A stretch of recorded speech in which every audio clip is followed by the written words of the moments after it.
양자 컴퓨터의 발전 속도만큼 보안 시스템의 발전 속도도 엄청나게 빠르다. 라는 걸 좀 말씀드리고 싶고요. 네. 양자 컴퓨터가 공격해도 방어가 가능하다라는 걸 이제 표준으로 24년 8월에 여러분 안녕하세요. KBS 경제한방입니다. 양자 컴퓨터, 기존 컴퓨터보다 수억 배 빠르다는 이 꿈의 기술이 등장하면 우리가 사용하던 모든 암호가 깨지고 비트코인도 종말을 맞이할 거란 공포 섞인 전망이 나오고 있습니다. 안 그래도 괴로운 시장에서 이런 불안한 소식을 접했을 때 어떻게 해석하고 대처를 해야 될까요? 자, 이 비트코이너들이 마주한 거대한 숙제를 쉽게 풀어주실 분 모셨습니다. 업루트 컴퍼니 강승구 부사장 함께합니다. 어서 오세요, 부사장님. 안녕하세요. 네, 반갑습니다. 네, 양자 컴퓨터 사실 이게 너무 어려워서 저는 이번 생에는 이해하기 틀렸다, 좀 포기하고 넘어갈까 했는데 이게 자꾸 코인하고 엮여서 나오니까 모르고 넘어가서는 또 안 될 것 같아서요. 양자 컴퓨터가 뭐야 하는 분들한테 좀 쉽고 간결하게 설명을 해주시면. 이제 기존 컴퓨터와는 비교가 안 되는 속도로 이제 연산을 수행하는 컴퓨터다라고 이제 저희가 이해를 하면 좋고요. 네. 사실 이 비트코인 회의론의 끝판왕이 이 양자 컴퓨터고,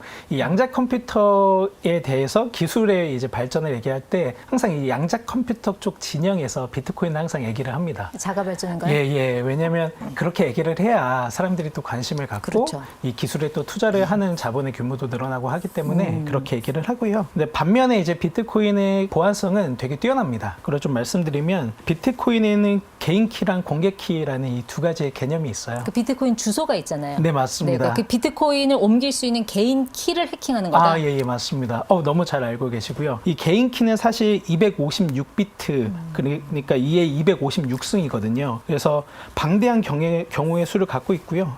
우주의 모든 원자수보다 많다라고 이제 생각을 해주시면 되고, 일반 컴퓨터로는 수억 년을 이제 계산해도 이 개인 키를 뽑아내기가 쉽지 네. 않습니다. 그리고 반면에 이제 공개 키라는 개념이 있습니다. 그래서 아까도 말씀 주셨는데, 이 개인 키를 타원 곡선 연상, 그러니까 ECDSA라고 주로 얘기를 하거든요. 네. 그래서 그거를 처리해서 생성하는 키, 그거를 이제 공개 키라고 하는데, 양자 컴퓨터의 공격 대상이 네. 바로 이 공개 키다라고 이제 생각해 주시면 좋고요. 예. 그래서 양자 컴퓨터가 개인 키를 그러면은 찾아낼 수 있는지 여부는 공개 키가 노출되어 있냐라는 걸로 이제 볼 수가 있는데요. 공개 키가 이미 노출된 경우가 있기는 합니다. 그거는 이제 비트코인을 송금한 적이 있는 주소들, 그리고 2010년 이전의 구형 주소들이 있어요. 근데 사실 그 비트코인이라는 게 자체 내성을 강화하는 그 업그레이드 시스템이 있잖아요. 맞습니다. 여기서 이제 기본 그 발행량과 개념을 흔들지 않는 소프트 예. 포크가 있고, 네. 근데 말씀하신 그 2010년도는 소프트 포크를 하기 전인 거죠. 네네, 맞습니다.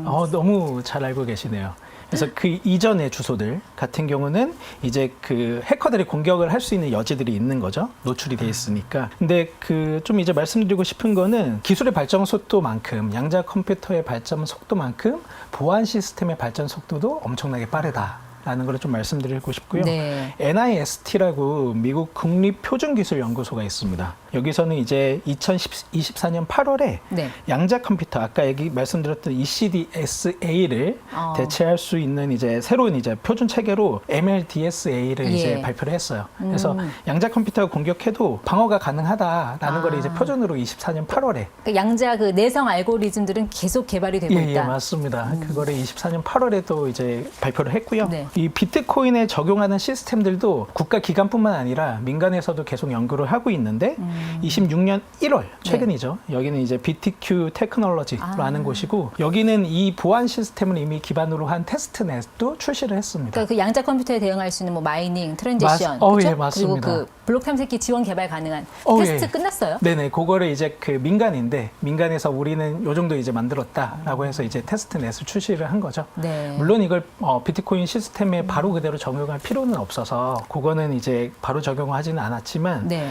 이런 노력들은 너무 많이 이제 만들어지고 있다라는 거를 저희가 좀 알고 있을 필요는 있습니다. 그 체인 코드랩스에서 개발 중인 그 듀얼 트랙 전략? 네네네. 네, 그게 이제 포스트 양자 퀀텀. 컴퓨터, 예, 포스트 퀀텀 컴퓨터. 퀀텀. 예, 네, 예. 그 이후의 전략인데 네네. 그거는 어떤 상황이에요? 지금 개발 끝났나요? 다 개발은 계속적으로 하고 있습니다. 그래서 모든 이제 국가기관이랑 그리고 민간 기관들이 이 양자 컴퓨터에 대응하기 위한 이제 보안적인 시스템들은 계속적으로 업그레이드 해나가고 있고요. 구글도 물론 이제 계속적으로 개발을 해나가고 있고 네. 이런 이제 민간 기업들이 사실 이 보안 체계가 양자 컴퓨터가 이제 계속 발전하면은 비트코인뿐만 아니라 국가적 차원에서도 문제입니다. 사실. 그렇죠. 그럼요. 예. 민간 기업들의 보안 시스템도 다 털릴 수가 있는 거잖아요. 미국 국방부 시스템 다 털리고 그렇죠. 전쟁 맞습니다. 나는 거죠. 그래서 예. 비트코인을 딱 꽂는 이유는 비트코인이 그만큼 강력한 보안 체계가 되어 있기 때문에 정말 이제 좀 얘기하면 딱 사람들이 관심을 갖잖아요. 네. 그래서 그런 거고 정부 차원에서 민간 차원에서 다 대응을 하고 있다라고 보시면 근데 좋습니다. 사실 지금 비트코이너들 입장에서는 이런 중장기 리스크를 논할 때가 아니지 않나요? 지금 너무 발등에 불이 너무 많아서 이게 예. 작년 기준으로 보면은 금이 한 60% 올랐고 은 거의 100% 올랐죠. 네, 맞습니다. 근데 코인은 마이너스 6%로 마감을 했는데 이게 말이 좋아서 6%지 고점 대비로 하면 50% 하락인데 네, 맞습니다.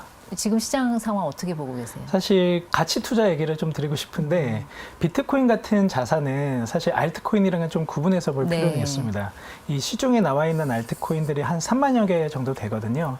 그래서 비트코인은 사실 이거랑 좀 다르게 가치 저장 수단과 결제 송금 수단을 같이 할 수 있는 돈으로서의 역할. 마이클 세일러라고 미국의 이제 스트래티지라는 네. 기업이 있습니다. 그러니까 비트코인 가장 많이 갖고 있는 가장 많이 회사죠. 들고 예. 있는 기업인데요. 거기서 비트코인이 변화하는 과정을 크게 세 가지로 얘기를 합니다.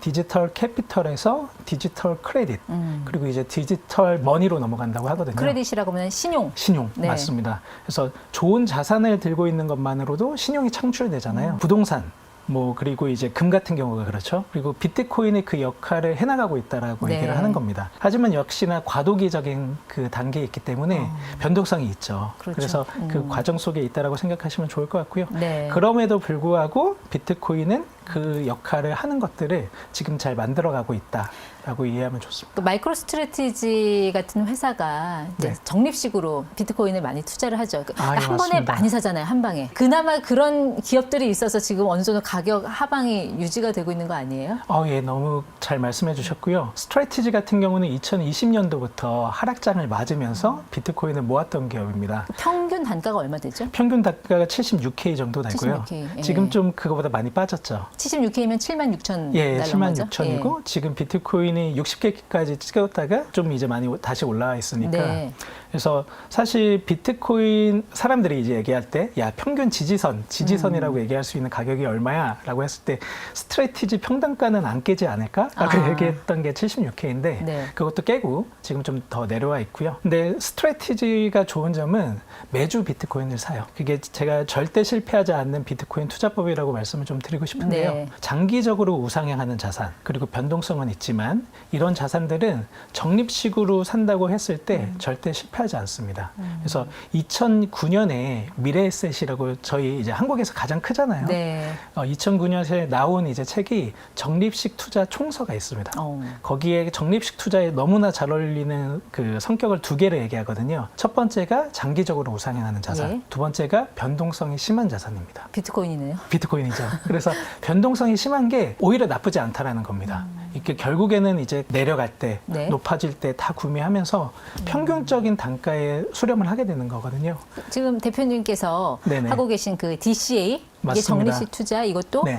매년 1월 1일에 사서 네. 한 4년 보유하고 있으면 그럼 네. 수익 얼마 난다는 거예요? 400%. 400%? 예, 5배 이상의 수익률이 나고요. 16, 17, 18, 19, 20 다 1월 1일에 네. 내가 시작했다면 4년 했으면 어김없이 400% 이상의 수익률을 항상 만나는 구간이 있었습니다. 지금 2월인데 네. 지금 들어가기 좋은 시점인 거예요? 지금 너무나 들어가기 좋은 시점이고요. 사실 비트코인을 저는 좀 가치 투자에 좀 빗대서 얘기를 하고 있는데 남들이 두려워할 때 들어가라고 워렌 버핏이 좀 얘기하잖아요.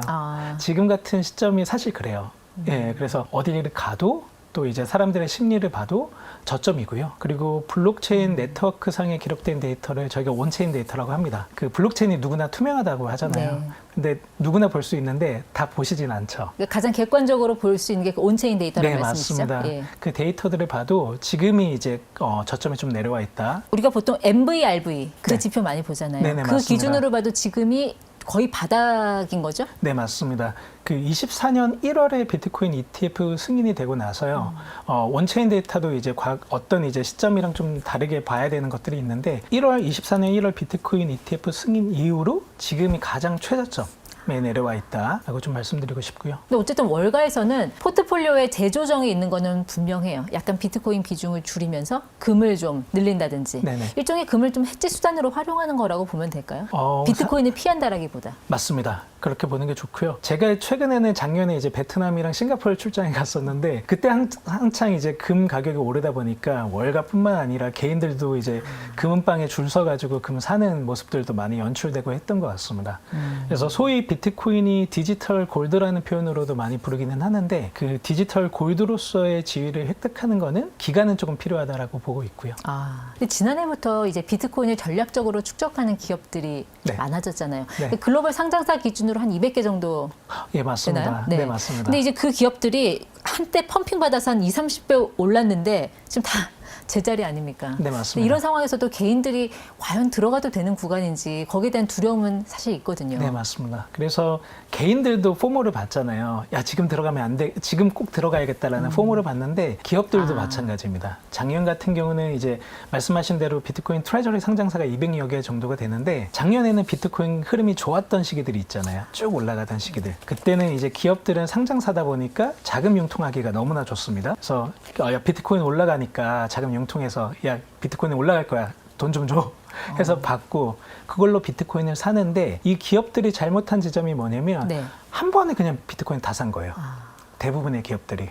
그래서 스트래티지 같은 기업과 제가 좀 차별화해서 얘기를 드리는 거는 스트래티지는 매주 사잖아요. 네. 근데 이 기업들은 돈 받아서 그냥 한 번에 왕창 산 겁니다. 그래서 평단가가 되게 높아요. 11만 달러 이상인 곳들도 많고요. 그런 기업들이 지금 다 손해를 보는 구간에 손해를 들어와 있으니 이제 그쵸. 더 이상 비트코인을 살 여력이 없는 거고. 맞습니다. 그게 지금의 가격 하락의 하나의 요인이 됐다. 맞습니다. 그렇게 보시면 좋고요. 그래서 지금 같은 때 이제 비트코인을 잘 축적하는 기업들이 작년에 대비해서 되게 좀 줄어들었다라고 보시면 좋습니다. 이런 상황에서도 그 마이클 세일러 스트래티지 대표는 비거 오렌지 더 많은 오렌지. 여기서 네네. 오렌지가 그 비트코인을 뜻하는 맞습니다. 은어잖아요. 네네. 이 사람의 전략은 맞다고 보세요? 맞습니다. 맞다고 보고요. 저도 이제 작년에 그 아부다비 행사에서 만났었는데 정말 이제 그 비트코인에 대한 큰 신념을 갖고 있고요. 그래서 디지털 캐피털, 그래서 디지털 크레딧, 그리고 디지털 머니로 넘어가는 과정에 비트코인이 있다는 걸 정확하게 인식을 하고 있고 이 사람은 2020년도에 이 전략을 실행해서 비트코인을 한 번도 팔 적이 없어요. 그냥 계속 매주 삽니다. 네. 계속 매주 사고 있고요. 그래서 이제 개인이나 기업 차원에서도 꼭 말씀드리고 싶은 거는 이 전략은 오랫동안 해야 의미가 있다.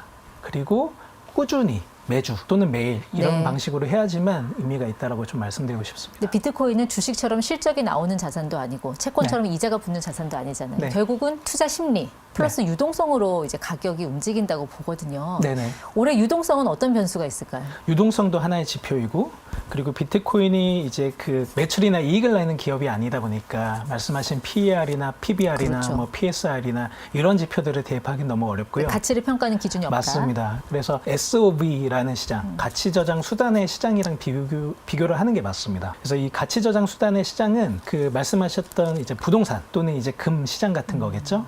그 시장이랑 비교를 하는 게 맞고요. 지금 금값이 너무나 올라가지고 네. 금 대비해서는 비트코인 사실 많이 줄어든 상태입니다. 그리고 이 SOV 시장 전체, 가치 저장 수단 시장 전체를 봤을 때는 비트코인이 차지하는 퍼센트가 되게 미미합니다. 그래서 아직은 이 시장에서는 좀 신생 자산이다라고 저희가 판단을 할 수가 있고요. 네. 그래서 이 시장을 얼마나 대체를 할 거냐, 비트코인이 금의 포션을 어느 정도까지 먹는다면 네. 비트코인의 지위가 어느 정도 갈 수 있냐라고 저희가 묻게 되는 거고요. 소위 얘기하는 디지털 혁명들이 있잖아요. 그래서 저희가 이제 컴퓨터를 했을 때 그랬고, 저희가 뭐 애플 컴퓨터가 나왔을 때 정말 이제 사람들이 이게 뭐 세상을 바꿔라고 얘기를 했었고, 모바일이 나왔을 때도 야 이게 뭐 세상을 바꾸냐, 전화 그냥 쓰지 뭐 내가 집에서 걸지 뭐 이랬었는데, 비트코인 같은 경우도 저희가 디지털 머니로 얘기를 하는데 이 디지털 혁명이라는 거는 생각보다 좀 빠르게 옵니다. 그래서 빠르게 바꿔내는 힘이 있기 때문에 앞으로 저는 이 10년이라는 기간이 비트코인이 기존의 이 가치 저장 수단과 네. 그리고 이제 돈이 했던 역할들을 많이 대체할 수 있는 흐름들이 남아 있다고 좀 보고 있습니다. 네, 이제 비트코인을 움직이는 힘 중에 하나가 유동성이라고 말씀을 하셨는데 맞습니다. 결국 이 전 세계 유동성을 좌우하는 가장 큰 영향력 가진 사람이라면 케빈 워시 이제 네, 새 연준 맞습니다. 회장이 될 거예요. 네. 이분도 비트코인 한 9개 있다면서요. 오, 예, 맞습니다. 네, 이분이 과연 이 비트코인 9개 가격을 움직이기 위해서 어떤 유동성 전략을 펼칠 것인가 네. 어떻게 예상하세요? 우선 그 케빈 워시 같은 경우는 비트코인에 대해서 평가했던 말들이 많은데요. 정말 이제 세상을 바꿀 만큼 놀라운 소프트웨어다라고 이제 얘기를 했습니다. 그래서 기본적으로 비트코인에 대해서는 우호적인 사람이고요. 네. 반면에 근데 이제 국가 차원에서의 이 금리 정책에 있어서는 좀 신중한 편입니다. 그래서 물가를 잡아야 된다라는 얘기를 또 많이 하고 있고요. 그래서 사람들이 이제 기대했던 유동성들이 있었거든요. 작년 같은 경우 비트코인이 마이너스 6%로 마감을 하면서 네. 소위 얘기하는 이제 4년 주기 사이클을 좀 깼다라고 얘기를 했던 게 원래는 이제 그 4년 주기 사이클을 그대로 대입을 하면 작년에 확 올랐어요. 작년에 이제 하락하면서 마감하면 안 되거든요. 그래서 이제 올해는 그래도 26년 금리 인하 할 거니까 이제 좀 반대의 현상이 있겠다라고 이제 기대를 했는데 그러니까 4년 주기를 그대로 대입하면 작년에 올랐어야 되는데 올랐어야 오히려 됐죠. 엄청난 청산이 나왔잖아요. 맞습니다. 네. 그래서 26년은 사람들이 이제 좀 오르지 않을까라는 기대가 있었는데 케빈 워시가 임명이 된 거죠. 그래서 야 금리가 인하하려는 기조가 아닐 것 같은데 라는 이제 사람들이 걱정이 좀 많아진 것들이 이제 유동성 수급 면에서 좀 이제 컨선이 되는 부분들이 좀 있다라고 네. 보고요. 근데 그 유동성 면에서 보면은 작년에 이제 셧다운이 있었고 올해도 부분적인 셧다운이 있었잖아요. 네, 미국에서. 맞습니다. 예. 아마 그 영향도 있었을 거예요. 네, 맞습니다. 지금도 이제 2월 말까지 부분 셧다운이 또 새로 할지도 모른다라는 얘기가 오늘 또 나오더라고요. 그래서 사실 미국 정부가 지금 처해 있는 여러 가지 그 난관들이 있다고 봅니다. 그래서 이런 것들이 서로 이제 좀 엮여 있다라고 보면 좋을 것 같습니다. 그리고 미국에서 디지털 자산과 관련한 법률 3가지가 있어요. 예, 비트코인 액트, 지니어스 법안, 클래리티 법안인데 클래리티 법안이 이게 명확히 하자는 거잖아요. 이게 네네, 코인을 맞습니다. 상품으로 볼 것이냐, 증권으로 볼 것이냐. 네. 이거 상원에서 결정하기로 했던 것 같은데 뭐 연기된 건가요? 어떻게 네네. 되고 있어요? 계속 좀 연기가 되고 있다라고 좀 말씀드릴 수가 있고요. 여기에 가장 이제 좀 논쟁이 되는 거는 소위 얘기하는 기존의 이제 전통금융과 그리고 이제 가상자산 거래소들. 그 미국에서는 코인베이스라는 거래소가 가장 크거든요. 전통금융과 가상자산 회사들 간에 네. 알력 다툼이 좀 있는 겁니다. 그래서 스테이블 코인에 대한 지급 이자를 발행하는 것, 지급 이자를 이제 줄 수 있는 주체들을 좀 명확히 이제 클래리티가 명확히잖아요. 아, 그렇군요. 그래서 이걸 또 명확히 하려고 하는 건데 원래는 이제 거래소 같은 경우도 자기들이 줄 수 있다 막 이렇게 됐었는데 은행들은 못 주고 근데 은행들도 줄 수 있다 막 이런 얘기들까지 이제 나오니까 거래소 쪽에서는 이게 좀 기존에 이제 자기들이 갖고 있던 헤게모니를 놓고 싶지 않은 거죠. 그래서 이런 헤게모니 다툼이 좀 있는 상황이다라고 네. 좀 말씀을 좀 드리고 싶고요. 그래서 이게 사실 이제 2월 중순에서 2월 말 정도에는 그래도 좀 더 결정이 될 거다라는 그래요? 얘기들이 그렇게 있었는데 되면 분위기가 또 빠르게 반전될 수도 있겠네요. 근데 이게 또 안 될 가능성도 사실 좀 아. 높아 보이기는 합니다. 그래서 만약에 이게 중간 선거까지 네. 올해 11월까지 좀 미뤄진다라고 하면은 좀 이제 업계 자체에도 좀 영향을 줄 수 있는 것들은 좀 있어 그렇군요. 보입니다. 어쨌든 제도적인 측면에서의 그 변수라면 그게 있을 수 있고 또 네. 트럼프 대통령이 다른 국가들한테 시비 안 걸면 가격이 좀 괜찮아질 것 같기도 한데. 맞습니다. 이제 관세 이슈도 작년에 사실 되게 많이 컸었잖아요. 그래서 그런 것들도 사실 눈여겨봐야 될 것 같고요. 한국의 상장사들은 비트코인을 보유할 수 있는 그 가이드라인이라는 게 있잖아요. 네, 맞습니다. 그 자산의 한 5%까지 맞나요? 네. 그것도 최근에는 또 10%로 올린다라는 네, 얘기까지 그 논의. 나왔는데 어떻게 가이드라인이라는 게 항상 이제 뭐 규제화된 건 아니다 보니까 계속 이제 협의를 하면서 좀 맞춰가는 과정들이 좀 있는 것 같습니다. 아니 이제 개인들도 보면 왜 네. 우리 고래라고 하잖아요. 한 10년 이상 보유했던 그 고래들이 많이 팔았어요. 비트코인을. 네네, 맞습니다. 네, 이게 그냥 단순히 차익 실현이라고 봐야 돼요? 아니면 또 다른 뭔가 큰 그림이 있는 겁니까? 그 작년 같은 경우는 이제 좀 대형 고래인데 오래 묵은 고래들이 팔았습니다. 그래서 10년 동안 비트코인을 좀 홀딩했던 고래들이 이제 좀 팔았고요. 많이 기다리신 거죠. 그래서 좀 팔았고 손바뀜이 좀 일어났다라고 그렇죠. 보면 좋습니다. 그래서 대형 고래들이 판 거를 기관들이 받았고요. 기관들은 지금 받아서 갖고 있는 비트코인을 잘 팔지 않고 있습니다. 그래서 다시 좀 이제 홀드하는 네. 모습을 좀 보이고 있고요. 그래서 손바뀜이 이제 작년부터 올해까지 좀 일어나고 있다라고 보면 좋을 것 같아요. 앞으로도 일어날까요? 왜냐하면 이제 고래들이 갖고 있는 보유 물량이 워낙 많다 보니까 이게 시장에 확 쏟아지면 분명히 이제 가격에 영향이 있을 수밖에 없거든요. 네.